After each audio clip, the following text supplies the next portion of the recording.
Stick around and we'll get right to it. Vera is a high-performance software modem for radio data transmission. It uses a computer sound card, just like many other digimodes. It's an alternative to the very expensive SCS Pactor hardware modem devices. The Pactor modem starts at about $500. Vera starts at the low price of free. It was developed by a Spanish ham who is a telecommunications engineer professionally. Vera is used not just in amateur radio, but for commercial and military applications as well. There are two versions, one for sideband that takes advantage of the narrow bandwidth of an SSB radio, 2.5 kilohertz or so, audio bandwidth. And there's a second version for VHF FM, which uses the much greater audio bandwidth of an FM radio to achieve far higher data transmission rates. The HF version is incredibly effective in weak signal operation. It will produce error-free copy on signals that you literally cannot hear in the speaker. In this respect, it's very similar to the weak signal capabilities of FT8. But unlike FT8, you can transmit anything, not just a canned hello signal report, goodbye report. On strong signals, it automatically adapts to higher signal-to-noise ratios by speeding itself up. It's highly adaptive. As the propagation changes, it'll actually speed up or slow down as it encounters differing signal conditions. And on strong signals that are noise-free, on HF, it can actually produce a data throughput higher than 1200 baud packet through a 500 hertz CW filter on HF. If you switch the radio to a sideband width filter, 2.5 kilohertz or so, you can actually get throughput higher than 9600 baud packet on HF radio. This is a chart showing the various speeds and modes. It actually changes modulation modes as it shifts speeds. This shows it in the wide mode on a sideband rig and the modes that are available in a narrow CW rig. On FM, it can actually do more than 22,000 baud. That's twice as fast as 9600 packet without having to use exotic interfaces. And here's a table of the relative speeds you can achieve. If you go through the mic and speaker, you'll only get speeds like this. But if you go through a dedicated data port on the back of a radio, usually a 6-pin mini-DIN, you can get much higher speeds in excess of 25,000 bits per second on a strong signal noise-free path. Vera by itself is only a modem. It is not an application. It's just the modulation, demodulation of data. You've got to have some other program to do something with that data, and typically, where it's most widely used today is the Winlink radio email system, but also for keyboard-to-keyboard chat, and my interest using it as a substitute for classic packet for APRS. Again, to get the higher speeds, you must have a proper data port interface on the back of a radio. This Mickey Mouse connection of mic and speaker won't do it. Usually a 6-pin mini-DIN on the VHF UHF rigs and a 13-pin full-size DIN on the larger HF radios. Something like this.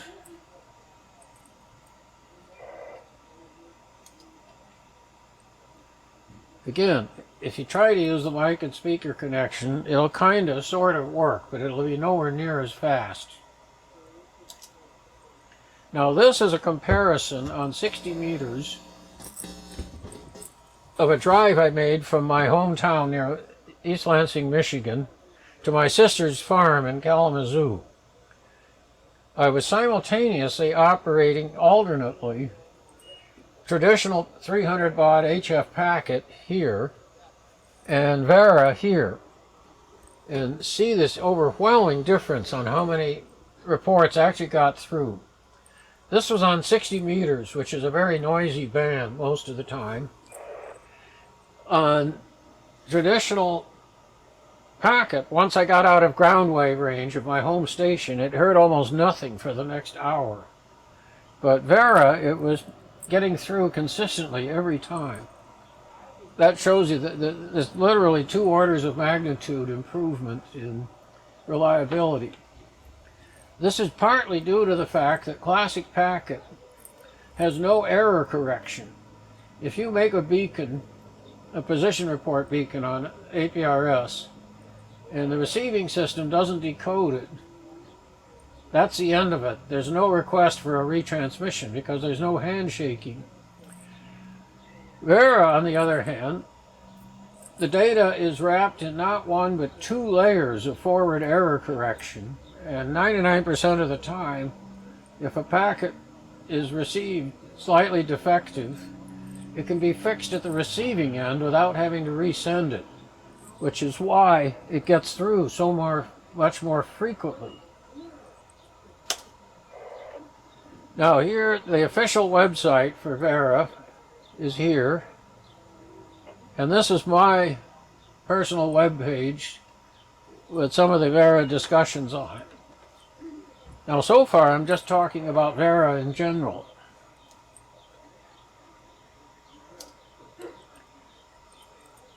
The problem with VARA for APRS applications is that it's strictly a modem by itself. It is a software modem that runs on Windows only.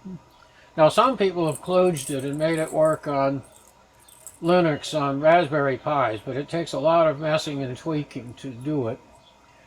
What I wanted to do was make a simplified appliance that would be ready to run, that could use VARA Mobile as a tracker for APRS, and hence this device that I call the Veratrack. In the past, I would run mobile VARA by having a whole laptop in the car with a sound card interface, just the way you would at home. Veratrack is based on a cheap, lightweight, Windows-based so-called stick PC. This is the Amazon page for the stick that I used. This thing is a complete, lightweight, Windows-capable, Intel-based PC. This thing has Wi-Fi 5, Bluetooth 5, Ethernet, 4 USB-C ports, and a 4K HDMI output. So it is a real Windows computer. It's just very small. They start at about $135. I use this thing to load the entire Windows-based VARA setup, the VARA modem itself, the UIView APRS program, and a comprehensive mapping database of all of North America is stored at street level in the device, no internet required. And I wiped out what came on the device and built a very lightweight, stripped down, heavily neutered Windows 10 installation. I took on all of Microsoft's nonsense like Copilot and games and everything else to really slim down the installation so I could put it on a very small machine. This device, the cheap one, has 4 gigs of RAM and 64 gig of solid-state hard drive in it. And that's more than enough to run this application if you strip out all the other Microsoft fluff. The stick PC supports something called full function USB-C.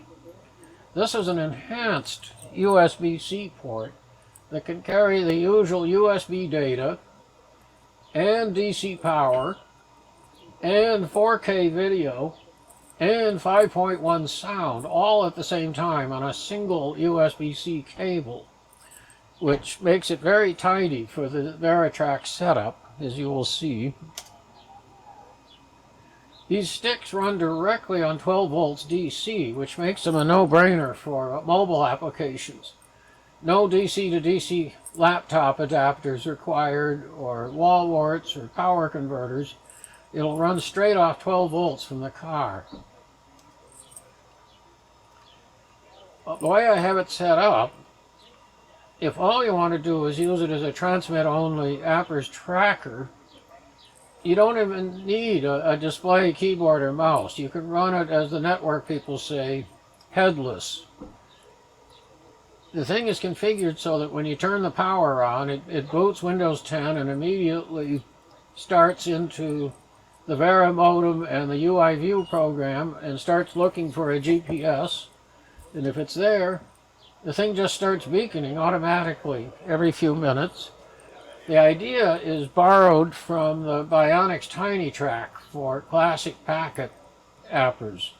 This little tiny appliance, you connect to 12 volts, you plug a GPS in on one end, and connect the transmit audio and push to talk to a radio from the other end, and it's a totally self-contained tracking appliance. By Veratrack, based on the stick, is the same idea for HF APRS over Vera. Or you can connect it to the USB-C monitor with a single cable. No separate power required for the monitor. It gets it from the stick, along with its video. Here's such a monitor. This thing is currently this is a full 1920 by 1080 high-definition HDMI interface monitor that can also use this USB-C type connection for both power and video at once. They're currently selling on Amazon for $60. That's all. Here is the Veratrack as hooked up. 12 volt power, GPS in, out to the radio. This is audio, using the headphone and mic jack to the radio. Here I've got the combined USB-C function to a monitor. Full details on the Veratrack are here on my website, including a downloadable image of the entire setup that you can use to restore it to a new stick. The restore process will wipe out whatever is currently on the stick when you got it from the factory, but it'll give you a turnkey installation ready to run when you finish installing. It's about a 14 gig download from my webpage, but it has everything you need to create a Veratrack out of one of these stick computers. Now that's the end of the lecture there. Okay. Now over here is the actual hardware.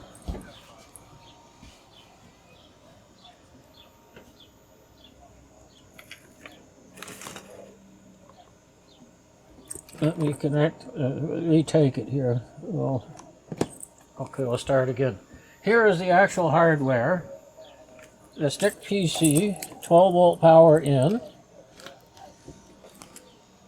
GPS plugged in. Here's the little cheap GPS receiver. They're about $40 on Amazon. Now we wait for this thing to boot. You see it's got a real BIOS, just like a desktop PC. And in a few moments you'll see the splash page. This is it's a 4-core processor, but it's only a 1.1 gigahertz Celeron, so it's kind of slow, but it does the job. This is actually the Windows lock page that's been personalized for the Veratrack. Now this looks better. So the first thing that should start up is the Vera software modem itself.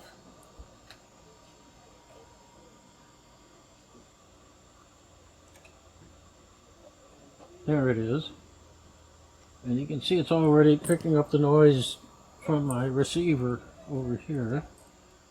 The second thing is this very versatile tool called VSPE, Virtual Serial Ports Emulator, which translates from IP to serial, which I need to do. There is UI view.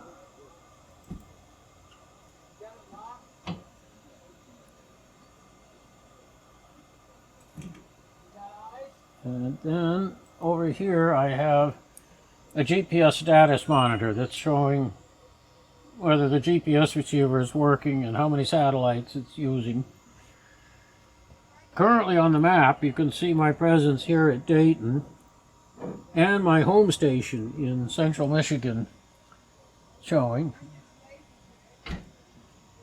And that's it, it's running right now. I'm using this low power Yaesu FT818 5-watt porta-luggy.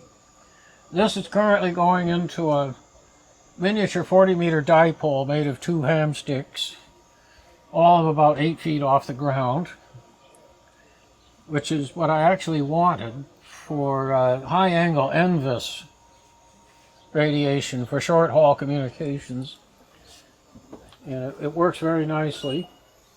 Again, it doesn't matter that it's horribly inefficient because Vera is so effective at weak signal levels that even with low-power radios and half-assed portable compromise antennas, you can actually communicate effectively over a continental distance. Key to making this all work for APRS position reporting, of course, you've got to have eye gates to take your signal off the air and pass it to the internet. We now have a working network of 24/7 eye gate stations on both 30 meters and 40 meters that between them will give you pretty much constant coverage anywhere in North America 24/7. Usually 30 meters is better in the daytime and 40 opens up for long haul communications at night. And between the two of them, even a very rudimentary setup with a lightweight antenna on a RV or camper out in the boondocks of northern Canada or somewhere in the interior of Mexico should be able to reliably not only transmit positions, but do two-way messaging. Before, that was sort of an experimental thing. As of about the last 6 months, the network of iGate stations is now so developed that you can count on this pretty much as an everyday, ready for prime time utility for the general ham public. And that's what the Veratrack was conceived of, as an appliance to take advantage of this network. I know I have used it running my mobile antenna, the ATOS, and an 891, and been able to get into your gateway in up in the Michigan area from Tennessee on a very reliable basis. Right. And I believe I was running 40 meters when I did that during the daytime. Yeah. There are a few hidden, unfortunately, receive-only iGates that don't beacon their presence that I've discovered are here in the upper Midwest. And the only way I know they're there is if I make a transmission from my mobile and then go to an APRS website, like aprs.fi, and look at the path and see what station gated me to the internet. And there's one in western Pennsylvania that hears me all the time when I'm driving around Michigan. 40-meter NVIS, high-angle propagation. And so they're there, and it really works.